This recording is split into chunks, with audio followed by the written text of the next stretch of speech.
So you're throwing chicken on the grill again tonight. What are you going to serve it with? Well, Chef Ryan Nolan has some great ideas. He is the executive chef at Mahoney's Grill. Nice to see you again. Nice to see you. Welcome back. Good to be in Green Bay. Looks good. Yeah. Lots of veggies, fruits. It's what you're finding at the farmer's market right now, or in the stores? The store, the mangoes. The nice thing about this is you could take that mango, replace it with pineapple. You could do a mix of mango and pineapple. You can kind of use any of those delicious tropical fruits to make this. And it's a nice little slant change to put on the chicken on the grill or in the oven. All right, so what do we do? So what we got to do first is we got to sweat some onions and some garlic. Okay. So we've got some hot oil here that we'll splash you with. So This is why I'm wearing the apron. It's a good thing, because you're also going to be using this fun immersion blender later. Okay, I've been thinking about getting one of those, so I'm glad you brought that. Yeah, I think they're the most handy, because if you're going to take this and you're going to puree it hot, if you don't do it the right way, that would happen to me. All over the kitchen, all over you. It's like napalm. Next thing you know, not good. It'll stick everywhere. Have you tried making smoothies with that? I have not tried making smoothies with it, but I would think it would work. Yeah. So what we're going to do is we're going to sweat our onions. Oh, that is one of my most favorite smells. We just want to make that beautiful smell, that beautiful ever. flavor.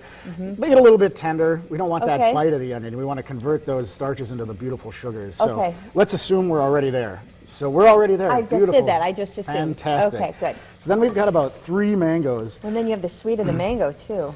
3 mangoes. 3 mangoes. Wow. We want a lot of mangoes in there. Okay.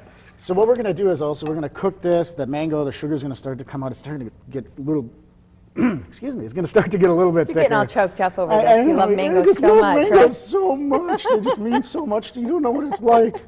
How long would that take to get these to the right consistency? It's going to take maybe about 5 or 6 minutes over medium heat. And you know we don't have that much time. Right. And at that point, we're going to add a little bit of rice vinegar, just to add a little bit of pop from the vinegar. I like that idea. If you didn't have rice vinegar, you could use cider. Even white vinegar. I think red wine vinegar would be a little bit too much of a color contrast. So anything clearer or the cider vinegar would be well too. So one more time, your preferred is a rice vinegar. Yep. You can find that at any grocery store. I'm trying to follow along. Sure, no problem. To that, we're going to add a little bit of brown sugar to, because when we add that vinegar, we're going to add a little bit too much acidity, so we got to bring it back a little bit. Okay. So to the brown sugar. So we start with the onion. The onions. That we the make garlic. Sweet. Then we add the sweet mango. Then we add the vinegar, but then we got to sweeten it up again. Right, exactly. See, and the reason why we got to keep it sweet is because we're going to make it a little bit spicy with the jerk seasoning.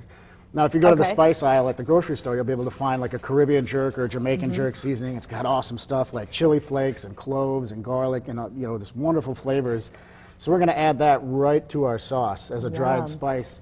Okay.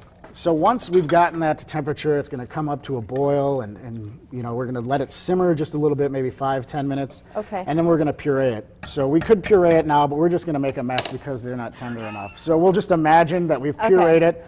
And we've also let it chill, and then we get this Using wonderful... one of these, or could you put it in a... You could put it in a regular blender, but just make sure you don't splash yourself like crazy. Okay, so once that's tender, pureed, you do this, then it looks like that. And it's chilled, and it's just delicious. And we've got a piece of chicken. Okay, let's try it. And we've kind of got the wonderful glaze on.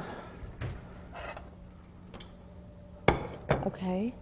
Did you put the glaze on before or after? Well, we cooked the chicken, and then we put the glaze on and just finish it in the oven a little bit. Got it. So we get a nice caramelizing on there. And look at it, it's over a bed of veggies. Yeah, I just did a little bit of roasted vegetable on there just for some color. You could do it with grilled potatoes, anything. Is that ready to try? It should be. I might need a knife, huh? Yeah, and if it's underdone, just don't worry. Salmonella just spit it out when we go to commercial break? Right, exactly. I love how you're thinking. Oh, it looks perfect. Good. Looks perfect with a little bit of that sauce. And tell us about your place real quick. Mahoney's, 6th and Knapp in Oshkosh.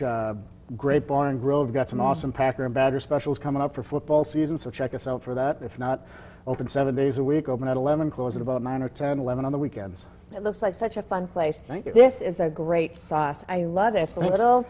It's a little heat, little bit of heat, spice, and then the sweet mango. And when you say spicy, it's not spicy in the it's not too hot. It's the spicy, it's the flavor, cinnamon and the clove and the cardamom, everything delicious. Recipes on our website, fox11online.com. Click on Good Day Wisconsin. Thanks, Chef. Thank you. I'm gonna try another bite.